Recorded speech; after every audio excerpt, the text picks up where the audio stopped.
जब अगली बार वहाँ किसी को कुछ भी नहीं हुआ, तब अंगद और उसके असिस्टेंट की पूरे ग्रुप ने मजाक उड़ाई, लेकिन अंगद फिर भी वहाँ जाने के लिए तैयार नहीं था।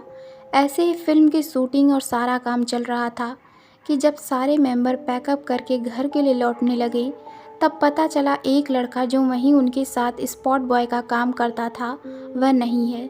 सबने बहुत ढूंढा, लेकिन वह कहीं नहीं मिला। लेकिन फिर यह सोचकर सब वापस आ गए कि क्या पता वह पहले ही घर आ गया हो। जब उसका फ़ोन मिलाया तो फ़ोन भी नहीं मिल रहा था।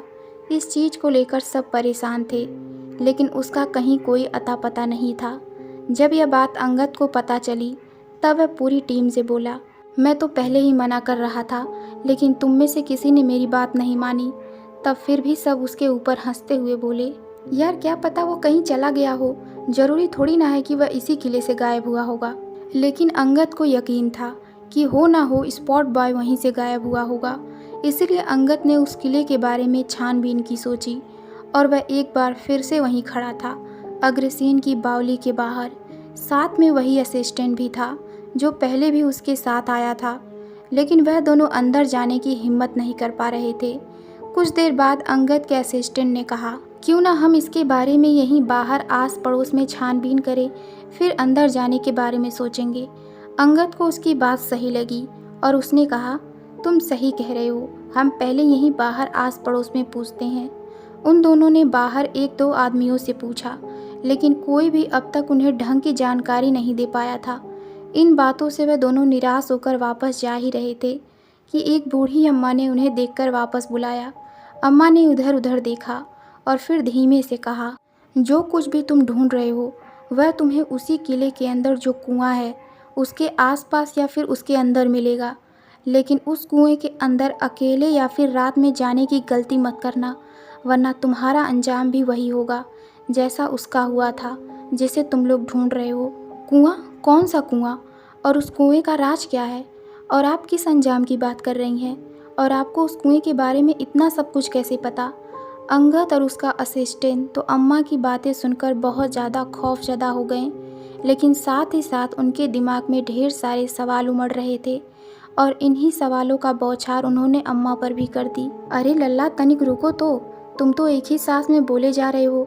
अम्मा ने बताना शुरू किया, इस किले के अंदर जो कुआं है उसके अंदर कभी पिछले समय में काला पानी हुआ करता था। उसके अंदर कुछ चमत्कारिक शक्तियाँ थी जो लोगों को अपनी तरफ खींचती थी, और जो लोग कुएं के अंदर डूबकर मर गए, कहते हैं कि उनकी आत्माएं आज भी किले के अंदर मंडराती रहती है। बहुत से लोगों ने उस किले के अंदर चुड़ैलों की परछाई को महसूस किया है। तभी तो इस किले के अंदर 7 बजे के बाद जाना मना है। अम्मा जैसे ही अपनी बात कहकर चुप हुई, तभी अंगद का असिस्टेंट बोल उठा, ये आप क्या कह रही हैं अम्मा? हालांकि कुछ परछाइयों को तो हमने भी महसूस किया है, लेकिन किले के अंदर कुआं, वह तो हमने नहीं देखा। जाओ बेटा, ध्यान से देखो, उसी के अंदर ही है, और वक्त रहते उसे ढूंढ लो जिसको तुम तलाश कर रहे हो, नहीं तो कहीं बहुत ज़्यादा देर ना हो जाए, और रात गए इस किले के अंदर मत जाना।